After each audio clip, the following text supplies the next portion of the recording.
Mercato Barça. Nico Williams se rapproche sérieusement. Lamine Yamal lance un signal fort. Le FC Barcelone avance avec ambition et stratégie sur le marché des transferts, et l'une des pistes les plus excitantes de l'été semble prendre une tournure très prometteuse. Ce vendredi, une rencontre capitale a eu lieu à Barcelone entre Deco, le directeur sportif du club, et l'agent de Nico Williams.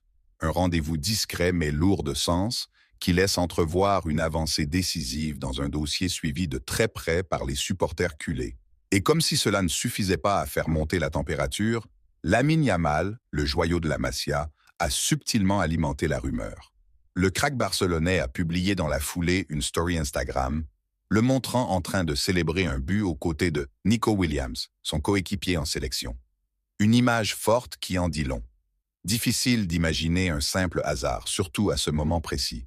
C'est un véritable clin d'œil à la direction, un message clair. Faites venir Nico, on est prêt à tout casser ensemble au Barça. Une priorité partagée. Nico veut rejoindre le Barça. Cela fait plusieurs mois que le nom de Nico Williams revient avec insistance du côté du Camp Nou. L'été dernier déjà, le FC Barcelone s'était intéressé de près à lui avant de se tourner vers Dani Olmo, dans un contexte économique encore fragile. Mais cette fois, les voyants sont au vert. Le joueur de l'Athletic Bilbao, récent champion d'Europe avec l'Espagne, fait du Barça sa priorité absolue. Malgré l'intérêt concret d'Arsenal et du Bayern Munich, c'est bien en Catalogne que le jeune ailier rêve de briller. Son profil électrise les dirigeants barcelonais. Rapide, technique, imprévisible, capable de dynamiter un match à tout moment, Nico coche toutes les cases recherchées par Hansi Flick pour compléter son animation offensive. À gauche, il formerait avec Yamal à droite une paire d'ailiers jeunes, explosifs et redoutables, prêts à faire vibrer le Spotify Camp Nou pendant des années. Ce serait un duo générationnel, taillé pour ramener le Barça au sommet de l'Europe. Le projet Barça séduit de plus en plus. Ce rapprochement entre Nico Williams et le Barça n'est pas un hasard. Il est le signe que le projet Blaugrana, bâti autour des meilleurs talents espagnols, séduit et attire. Après avoir sécurisé l'avenir avec Lamine Yamal, Pau Cubarsí, Fermín ou encore Gavi, le club entend frapper un nouveau grand coup. Et ce coup, c'est Nico. Le mercato est encore long, mais une chose est sûre, le Barça travaille en silence, mais avec une ambition retrouvée. L'arrivée possible de Nico Williams serait bien plus qu'un transfert. Ce serait un message fort envoyé à toute l'Europe. Le FC Barcelone est de retour, et il construit une équipe pour dominer les années à venir. Thiago Alcantara, un retour très attendu au FC Barcelone. L'intelligence et la passion au service du nouveau projet Blaugrana. Le FC Barcelone continue de façonner les contours de son futur avec méthode, ambition et une fidélité profonde à son identité. Et dans cette optique, un nom emblématique du style Barça est sur le point de faire son retour à la maison. Thiago Alcantara, l'élégant milieu de terrain formé à la Masia, passé par le Bayern Munich et Liverpool, est plus proche que jamais de réintégrer le club catalan. Selon les informations de Mundo Deportivo, les discussions entre Thiago et la direction du Barça ont connu une nette accélération. Son récent passage en début de saison dans le staff d'Hansi Flick n'était pas anodin. Venu observer, apprendre et épauler l'entraîneur allemand dans un environnement qu'il connaît par cœur, Thiago a immédiatement marqué les esprits, autant par son charisme naturel que par sa compréhension unique du jeu barcelonais. Un retour aux sources chargées de sens. Ce retour en coulisses ne serait pas un simple clin d'œil nostalgique. Bien au contraire, Thiago est perçu comme un atout stratégique dans la reconstruction sportive du club. Son intelligence de jeu, sa rigueur professionnelle et son ADN 100% Barça font de lui un profil idéal pour intégrer une cellule technique ou même un rôle plus proche du terrain, aux côtés de Flick. Le lien entre les deux hommes est solide. Hansi Flick, qui a dirigé Thiago au Bayern, connaît parfaitement ses qualités humaines et sa capacité à lire le football avec une rare finesse. Et au moment où le Barça construit un projet ambitieux autour de jeunes cracks comme Yamal, Cubarsí ou Gavi, l'expérience d'un homme comme Thiago serait précieuse pour les encadrer, les conseiller et transmettre les valeurs d'excellence du club. Une volonté partagée. Toujours selon Mundo Deportivo, Thiago est pleinement ouvert à l'idée de revenir, et il se montre très impliqué dans les discussions. Il ne s'agit pas d'une opération opportuniste, mais bien d'une démarche sincère, réfléchie et motivée par l'amour du Barça. Les deux parties cherchent actuellement la meilleure formule pour concrétiser ce retour, que ce soit dans un rôle technique, tactique ou même dans le développement des jeunes talents. Le Barça, entre tradition et ambition. Ce possible comeback s'inscrit dans une tendance claire. Ramener au club ceux qui connaissent l'exigence du maillot blaugrana et qui ont la volonté d'y laisser une trace durable. Après avoir vu Xavi transmettre sa vision depuis le banc, voir Thiago rejoindre le staff ou la structure sportive serait une suite logique et inspirante. Le Barça veut redevenir une référence mondiale, non seulement grâce à ses stars actuelles et futures, mais aussi en s'appuyant sur les racines de son jeu et les hommes qui en sont les meilleurs ambassadeurs.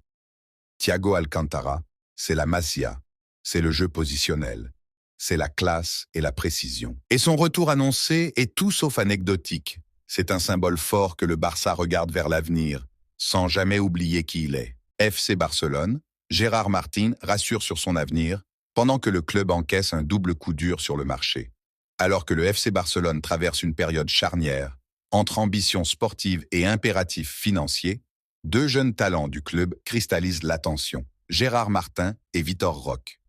Le premier, malgré un coup du sort à l'Euro Espoir, a tenu à calmer le jeu sur son avenir. Le second, lui, pourrait bien symboliser un nouvel épisode douloureux dans la politique de gestion des jeunes du Barça.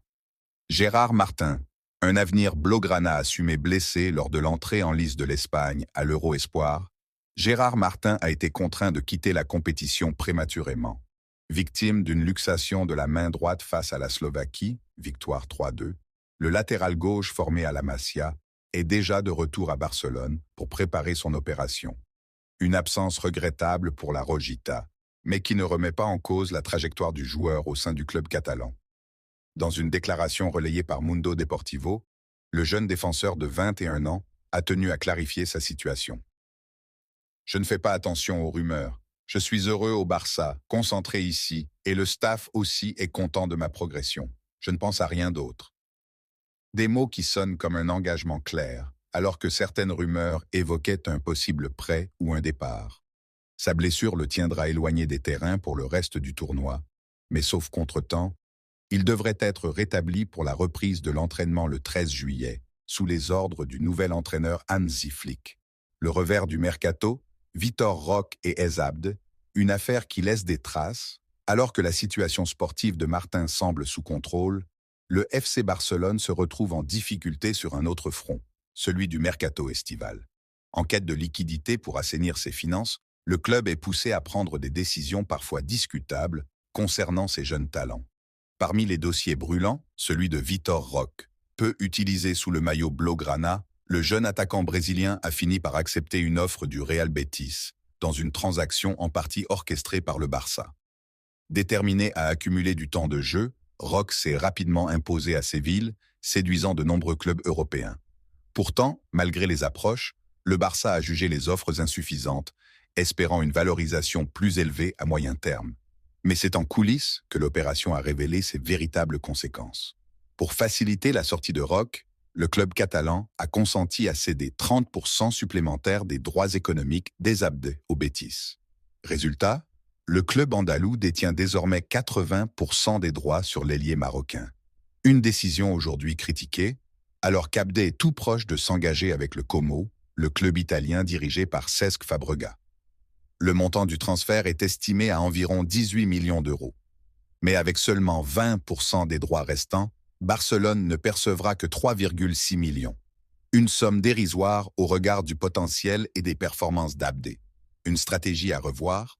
Abde, auteur d'une saison convaincante en Liga sous les ordres de Manuel Pellegrini et brillant lors des joutes européennes face à la Fiorentina et Chelsea, a su démontrer sa capacité à évoluer au plus haut niveau.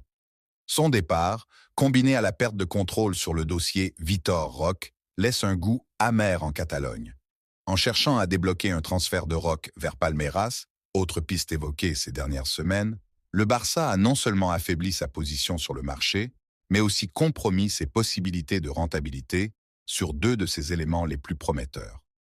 Au final, ce double revers alimente les critiques sur la gestion de la politique des jeunes joueurs, jadis fer de lance de l'identité blaugrana. Dans un contexte où chaque décision compte, ces erreurs pourraient coûter cher à moyen terme, tant sportivement que financièrement,